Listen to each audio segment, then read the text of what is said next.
আল্লাহু আল্লাহু আল্লাহ। আজকের টপিক রোজা রাখার উপকারিতা। ডক্টর জাকির। এর আগের পর্বটাতে আমরা আলোচনা করেছিলাম রোজা রাখার উদ্দেশ্য নিয়ে, আর সেই উদ্দেশ্যগুলোর মধ্যে আমরা ধর্মীয় আর আধ্যাত্মিক উপকারের কথা বলেছিলাম। রোজা রাখার আর কোনো উপকারিতা কি আছে যেগুলো আপনি আমাদের দর্শকদের বলতে পারবেন? আলহামদুলিল্লাহ ওয়াসসালাতু ওয়াসসালাম আলা রাসূলিল্লাহ ওয়া আলা আলিহি ওয়া সাহবিহি আজমাইন, আম্মা বাদ। আউযু বিল্লাহি মিনাশ শাইতানির রাজীম। বিসমিল্লাহির রহমানির রহিম। রব্বি ইশরাহ লি সাদরি ওয়া ইয়াসসির লি আমরি ওয়াহলুল উকদাতাম মিন লিসানি ইয়াফকাহু কাওলি। যদি উপকারের কথা বলতে হয়, ধর্মীয় আর আধ্যাত্মিক উপকারের পাশাপাশি রোজা রাখলে আরও অনেক উপকার পাবেন। আমরা আগের পর্বে রোজার ধর্মীয় আর আধ্যাত্মিক উপকারিতা আলোচনা করেছি। এবাদে অন্যান্য উপকারিতাকে আমরা 3টা ক্যাটাগরিতে ভাগ করতে পারি। শারীরিক উপকারিতা, এরপর রোজা রাখলে মানসিক উপকারিতা পাবেন, রোজা রাখলে এছাড়াও পাবেন সামাজিক উপকারিতা।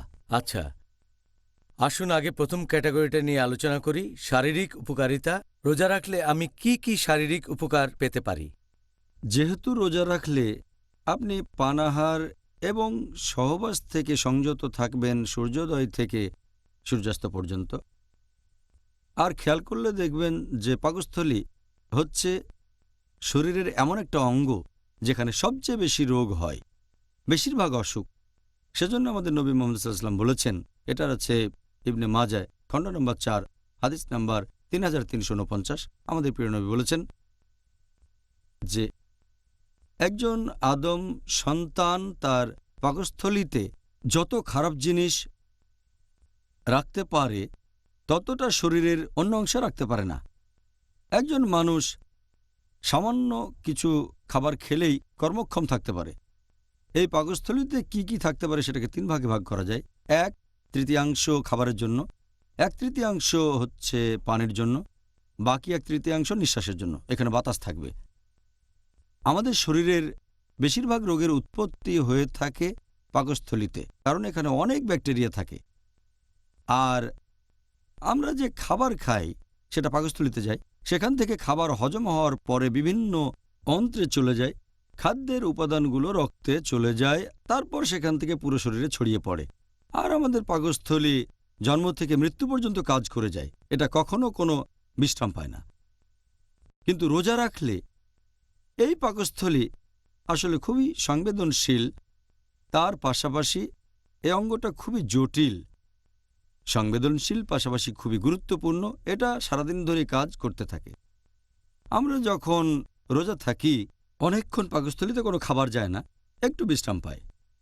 আর এ সময় আমাদের শরীরে যে টক্সিন থাকে সেটা শরীর থেকে বের হয়ে যায়।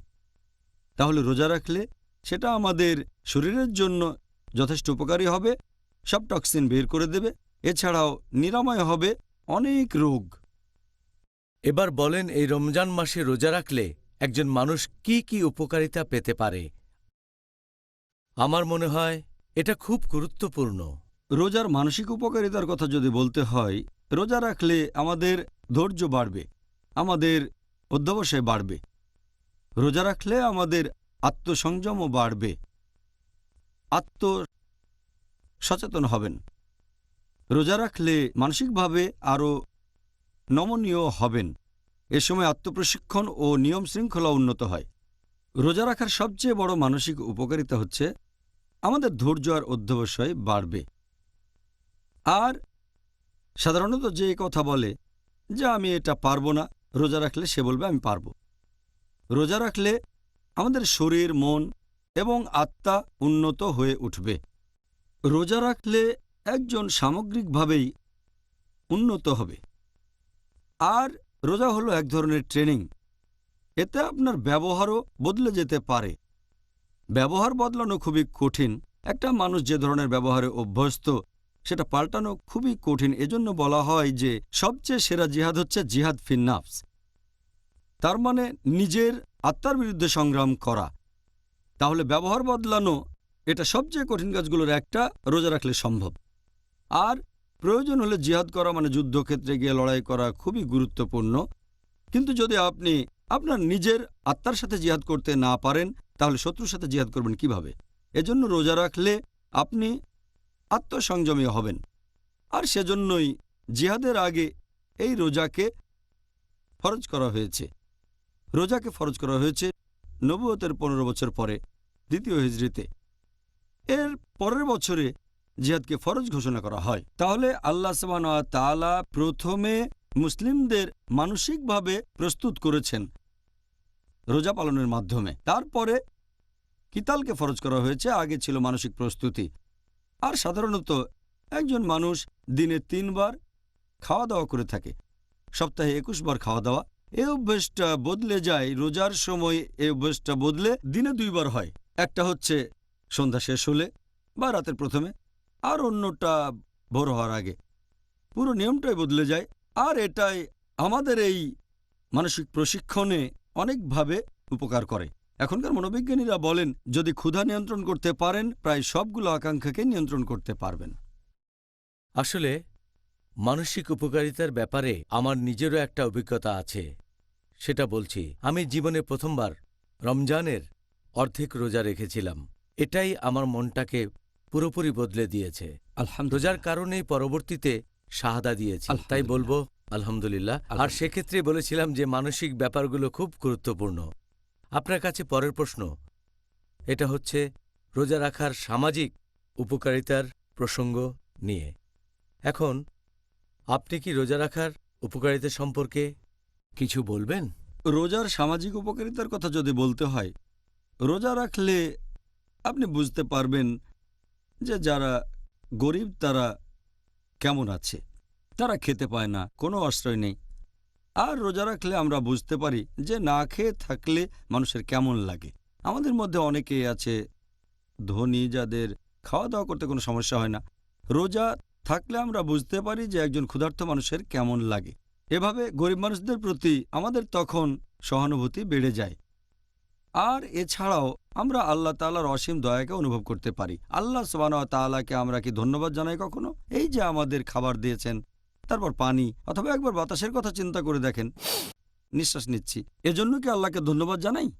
আল্লাহ আমাদের এই যে খাবার আর পানি দিয়েছেন, ধনী লোকেরা হয়তো কখনোই এটা নিয়ে চিন্তা করে না, তবে রোজা রাখলে এটা বুঝতে পারে। এতে তারা গরিবদের প্রতি সহমর্মী হয়। এছাড়াও রোজার কারণে তারা মানুষের সাথে ভালো ব্যবহার করে, অন্য মানুষের সাথে অনেক কিছু শেয়ার করে, তারা অন্য মানুষের দোষ ক্ষমা করে দেয়। এভাবে রোজা রাখলে বিভিন্ন দিক থেকে উপকারিতা পাবেন। আর এছাড়াও আমাদের নবী মুহাম্মদ সাল্লাল্লাহু আলাইহি ওয়াসাল্লাম বলেছেন, এটার উল্লেখ আছে সহিহ আল জামিতে, খণ্ড নম্বর 1, হাদিস নম্বর 896। আমাদের নবী বলেছেন যে যদি তোমরা পৃথিবীর মানুষকে দয়া করো, তাহলে যিনি আকাশে আছেন তিনি তোমাদের দয়া করবেন। তার মানে যদি মানুষের উপকার করেন, আল্লাহ তাহলে আপনার উপর দয়া করবেন।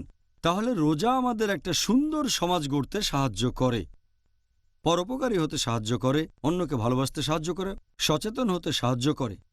এছাড়াও শুধুমাত্র গরিব লোকজনই নয়, সব মানুষের সাথে ভালো ব্যবহার করতে সাহায্য করে। পরিবারের সবার সাথে ভালো ব্যবহার করব, সমাজে সবার সাথে ভালো ব্যবহার করব।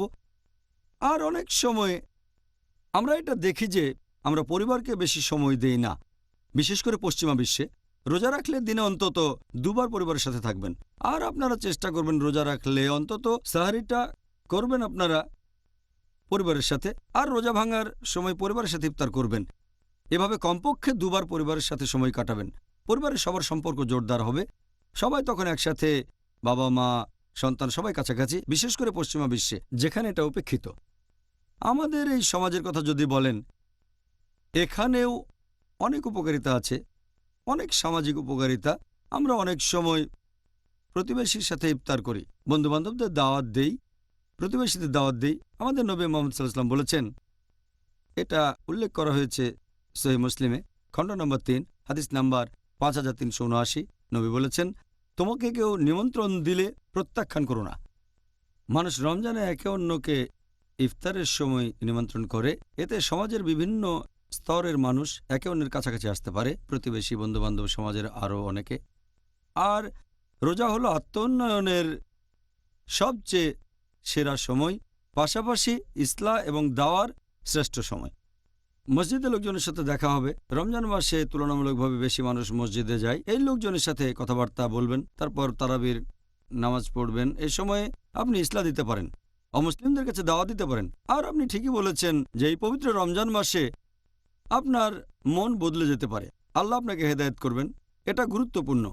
আর সেজন্য আমাদের নবী মোহাম্মদ সাল্লাল্লাহু আলাইহি ওয়াসাল্লাম বলেছেন, এটার উল্লেখ আছে তিরমিজিতে, হাদিস নাম্বার 1924, যে আল্লাহ দয়াবর্ষণ করেন তাদের উপর যারা অন্য মানুষের উপর দয়া করে থাকে।